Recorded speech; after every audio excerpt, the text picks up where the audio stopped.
कई साथियों के फोन आए चूरू जिले से, बोले भाई वोट बहुत कम आए हैं। अब लोगों के फोन आ रहे गुस्से में कि अपने को वोट नहीं दिए, बीमा की लड़ाई कौन लड़ेगा।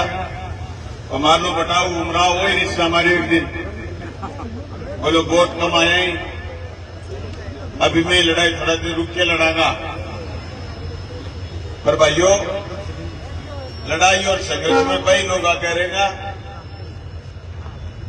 लड़निया ही लड़सी, जगह लोगों लड़ने की बाण है वे लोग लड़से। सवाल अकेले वोट का नहीं था।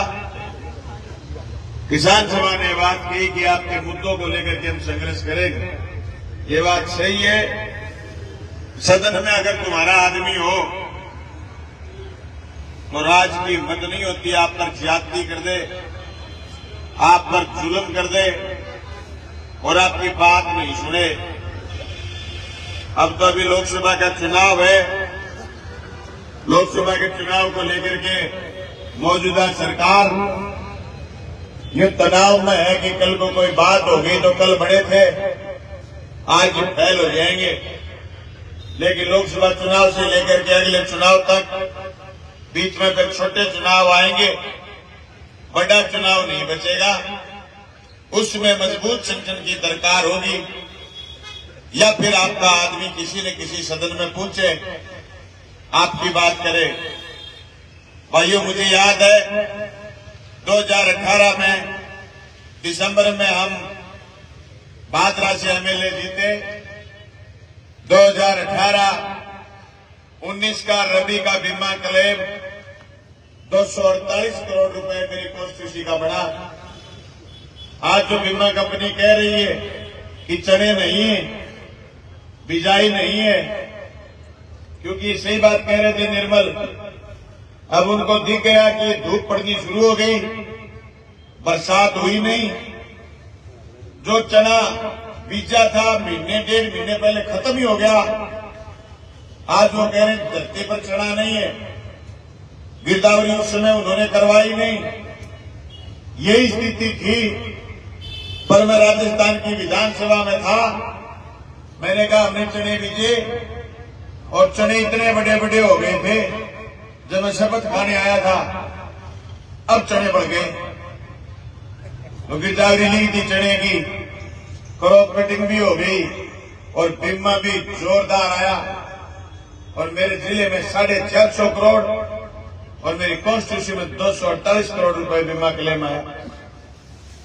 दोस्तों, 7 बीमे ऐसे जोरदार आए कि 1600 करोड़ रुपए अकेला मेरी कॉन्स्टिट्यूंसी में आया और मेरे जिले में 3800 करोड़ रुपए बीमा क्लेम आया।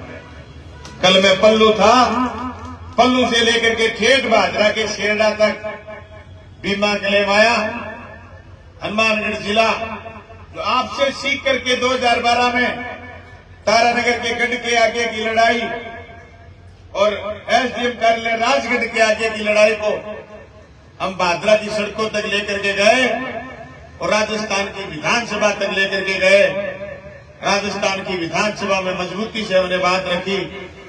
बीमा कंपनी के पेट में मरोड़े उठने शुरू हुए और हमारे एमपी साहब जो कभी कहते हैं कि तुमने ये नहीं करा, तुमने ये नहीं करा, मैं कहता हूं क्रॉप कटिंग पर ऑब्जेक्शन लगाने शुरू जिस दिन करे बीमा कंपनी ने, एमपी साहब की सरकार ने, भारत की सरकार ने प्रधानमंत्री फसल बीमा योजना में ये प्रावधान कर दिया कि क्रॉप कटिंग पर ऑब्जेक्शन हो गए तो फिर सैटेलाइट से आपका बीमा निर्धारण होगा। वहीं एक लाइन से हमारी मौत हो गई और बीमा कंपनी ने जगह जगह ऑब्जेक्शन लगाने शुरू कर दिए। क्या पूरे जिले में इतने ही किसान बीमित हैं जितने हम आए हैं? क्या पूरे जिले में किसान सभा की ताकत है? क्या हनुमानगढ़ पूरे जिले में भी हमारी ताकत थी? नहीं थी। हम लोग थोड़े थे, उनके पास मशीनरी दिल्ली में थी, दिल्ली से आदेश करवा लिया। उस आदेश को वापस बदलवाने के लिए हमारे दिल्ली में बैठे सांसद महोदय को प्रयास करने चाहिए थे कि आप क्रॉप कटिंग की जगह जो दूसरा शिगुफा छेड़ा है। मैंने राजस्थान की विधानसभा में बार बार ये बात उठाई कि आप सिर्फ और सिर्फ क्रॉप कटिंग एक आधार है, जिससे बीमा का निर्धारण हो सकता है, उसमें हमारे पटवारी भी होते हैं, उसमें हमारे कृषि पर्यवेक्षक भी होते हैं। हम हमारे शासन के आंकड़ों की बात पर भरोसा करने की बजाय एक उस उपग्रह पर भरोसा कर लेंगे जो हरा तो देख सकता है लेकिन कोई फली नहीं देख सकता, कोई ये नहीं देख सकता उत्पादन कितना हो जाएगा, उस पर हम भरोसा कैसे कर सकते हैं। लेकिन वो चीज हटी नहीं, क्योंकि हटाने के लिए गंभीर नहीं थे।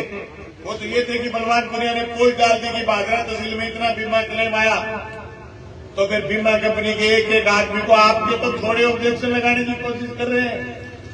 हमने तो क्रॉप कटिंग की बाकायदा 2021 के बाद वीडियोग्राफी, फोन से वीडियो बनाने का काम हमारे साथियों से करवाया। फसल बर्बाद होगी मेरी क्षेत्र की 2021 सावणी की 34 पटवार मंडलों में ऑब्जेक्शन लगा। पटवारियों ने जो दिन में काम करके आते हैं वो रोजाना रोज नामचा, जैसे पुलिस भरती है वैसे पटवारी भी भरते हैं। पटवारियों ने रोज नामचे में रपट डाली कि आज बनाई गांव में गए और बनाई गांव में जाकर के हमने क्रॉप कटिंग करी और क्रॉप कटिंग में ये लोग उपस्थित थे। उस रोज नामचे पर उन्होंने बीमा कंपनी के आदमी के हस्ताक्षर करवा लिए। वो ऑब्जेक्शन हमने 1 साल पहले सस्पेंड करा था, हटाया था। ये जो दिल्ली की आड़ लेते हैं ना, राजस्थान सरकार ने दिल्ली भिजवाया कि आपके ऑब्जेक्शन गलत है, बीमा कंपनी के ऑब्जेक्शन गलत है, ये पटवारियों की रिपोर्ट है। अभी तक दिल्ली से उन 34 पटवार मंडलों का फैसला नहीं, क्योंकि दिल्ली में हमारी पैरवी बहुत कमजोर है। दिल्ली वालों राम सिंह का बड़ा बोली हुए वो बीमे को कौन जाने बीमे को बैक को नहीं समझे, और जे समझे तो फिर चालाक है, बदमाश है, अपन बतावे बोले। ये बात आपको स्वीकार करनी पड़ेगी और ये बात गांव की गली गली में बतानी पड़ेगी। और लड़ाई अकेली बीमे की नहीं, बीमे की लड़ाई के बाद हमारे जो किसानों के सवाल, जैसे आज साथी निर्मल कह रहे थे कि आपको तो सिर्फ लोग बीमा के लिए यूज करते हैं, नहीं, हम अकेले बीमा की लड़ाई नहीं लड़ेंगे। किसान आज आत्महत्या कर रहा है, उसकी सबसे बड़ी वजह क्या है? किसान आत्महत्या क्यों कर रहा है? खेती घाटे का सौदा क्यों है? अरे बढ़िया तो ये कहता था कि 1 दूनी 100, यानी एक बीज डालोगे 100 बीज पैदा हो जाएंगे, तुम कैसे मर सकते हो? आज वो किसान बर्बाद क्यों है? आज वो किसान मर क्यों रहा है? उसकी वजह हमें समझने की जरूरत पड़ेगी। खेती पर घाटा उर्वरक का, खेती पर घाटा तुलाई का, खेती पर घाटा ढुलाई का, खेती पर घाटा निराई और गुड़ाई का, खेती पर घाटा डीजल का, खेती पर घाटा उसके बाद उत्पादन होने के बाद सरकारी काम पर तुलवाई नहीं हो, कब मूंगफली पैदा हुई। आज किसान सभा के ज्ञापन में लिखा हुआ है कि मूंगफली की खरीद की डेट बढ़ाई जाए।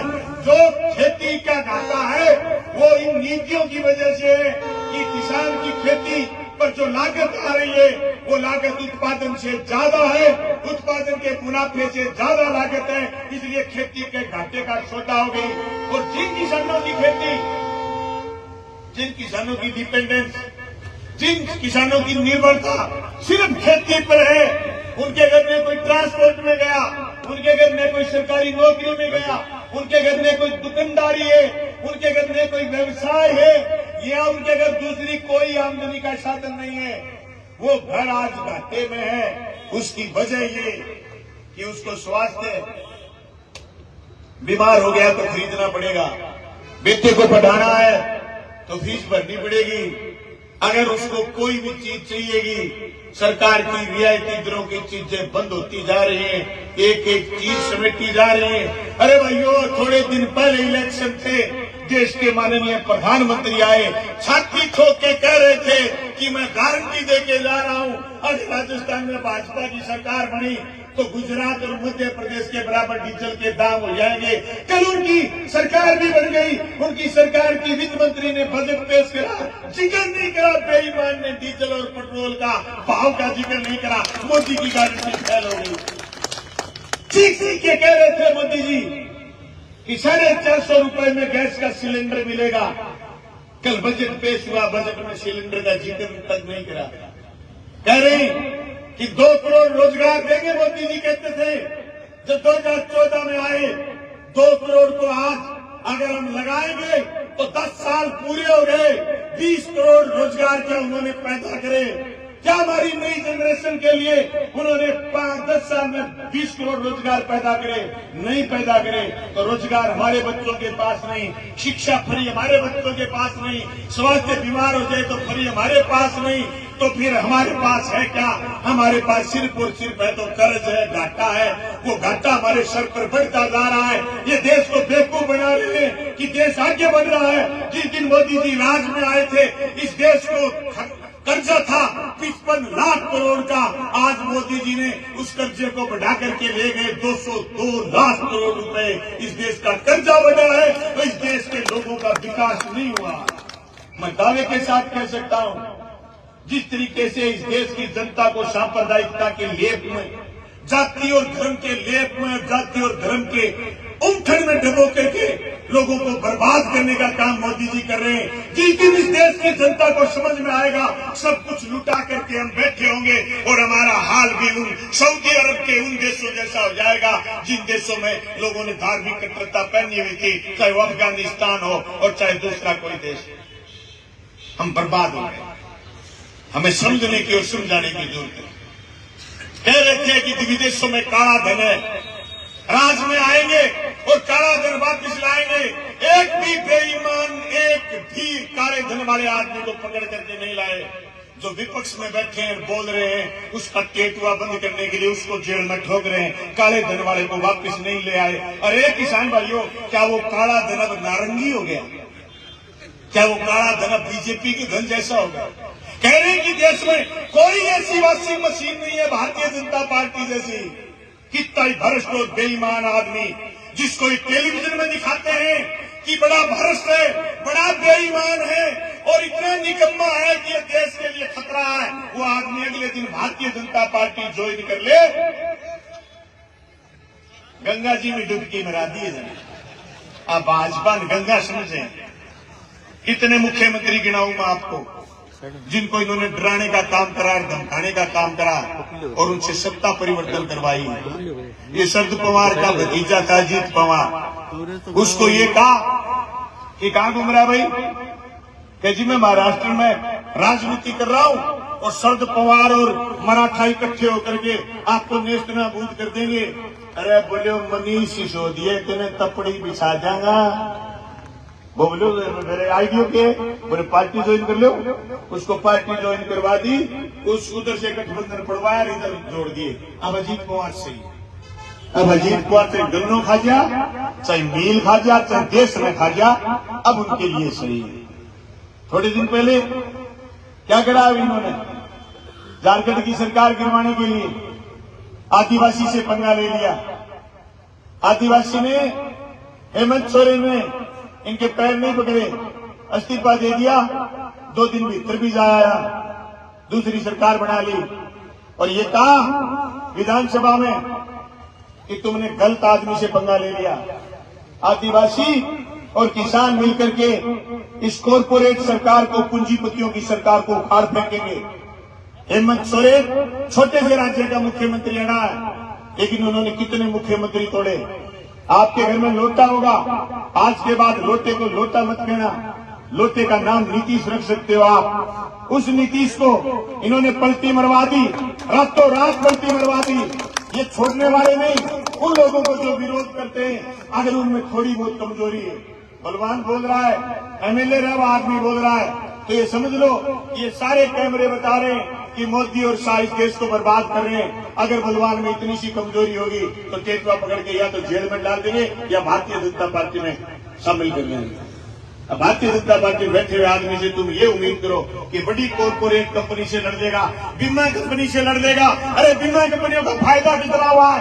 बीमा कंपनी कहाँ नहीं रगड़ती है आपको? जिस दिन आपसे प्रीमियम लेती है उस दिन ये नहीं पूछती कि आपने कितने जमीन कास्ट करे हुए, उस दिन आपकी कैसी चीजें प्रीमियम उठाते हैं, प्रीमियम काट लेते हैं। प्रीमियम का एक हिस्सा आप देते हो जिसको 2% बोलते हैं, 98% हिस्सा केंद्र और राज्य की सरकार देती है। बीमा कंपनी उस दिन आपसे नहीं पूछती कि आपका रकबा ज्यादा है, बीमा कंपनी उस दिन आपको पकड़ती है जिस दिन आपके रकबे में बीमा मर गया। नहीं तो बीमा कंपनी बीमा उठाया और केंद्र और राज्य सरकार से हिस्सा लिया, पार बोली। जिस दिन बीमा नहीं देने उस दिन उसका आपका रकबा नहीं दिखता। और ये तो चूरों में चर्चा है बीमा की, ये तो भादरा नूर में पल्लू में चर्चा है बीमा की, ये तो राजगढ़ सरदार सर में चर्चा है कि थोड़ी सी जाकर के बाड़मेर में चर्चा होती है। राजस्थान के इतने जिले कहीं बीमा की चर्चा नहीं। पूरे प्रदेश से किसानों को लूटा जाता है, प्रीमियम काटा जाता है। अरे किसान के तो 2 पैसे कटते हैं, 100 में से 2 पैसे प्रीमियम का किसान का, 98 पैसे राज्य और केंद्र सरकार के, आपके और हमारे हजारों करोड़ रुपए एक कलम के साथ बीमा कंपनी के खाते में चले जाते हैं। पूरे देश में बीमा कंपनी मालो माल हो गई, और जिस दिन बीमा देने की बारी आ जाती है तो फौजी वाली बात कर देते। क्या करता पता? एक फौजी भैंस भी है, अब फौजी बड़ो लगनशील आदमी है, भैंस की सेवा करे, भैंस को सेवा करे जोरदार, चट्टो बंटो दे, खुर्रो करे, पानी पियावे, शाम ने बाल्टी में दूध काटने बच खोले, लात मार दी फौजी ले लठ ले आगे चरकायो खोले, थारे मुर्गों को शाणो आदमी इशारे करते पाओ। बोले फौजी क्या बात हुई? बोले बात क्या थी? सारी खा पी के तैयार, हमारी बारी आई तो लादा ले लिया, प्रीमियम ले लिया, पैसे ले लिए, क्रॉप कटिंग में हमारे बीमा बन गया। अब हमारे बीमा आने की बारी आई तो लाता लड़िए शुरू कर दिए। इस लाता लड़िए का एक ही प्रबंध है, धंधा मजबूत और उसमें किसान सभा का धंधा मजबूत, इकट्ठे होकर के चलो, बीमा कंपनी सीधी हो जाएगी, लोग सीधे हो जाएंगे। एक ही समाधान है, दूसरा कोई समाधान नहीं। दूसरा समाधान है पार्लियामेंट में, विधानसभा में, सदनों में, जिला परिषद में, पंचायत समिति में आपकी यहाँ पे हाँ मिलाने वाले लोग।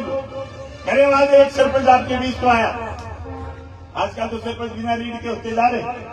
सरपंच बनाने से पहले तो सरपंच से कितनी हाबर वालो, एमएलए से कितनी हाबर वालो, एमएलए बनने के बाद, सरपंच बनने के बाद, एमपी बनने के बाद तब नहीं आता। मेरे को एक विधानसभा में आकर के एमएलए बोला कि फसल बीमा क्या है, हमें समझा।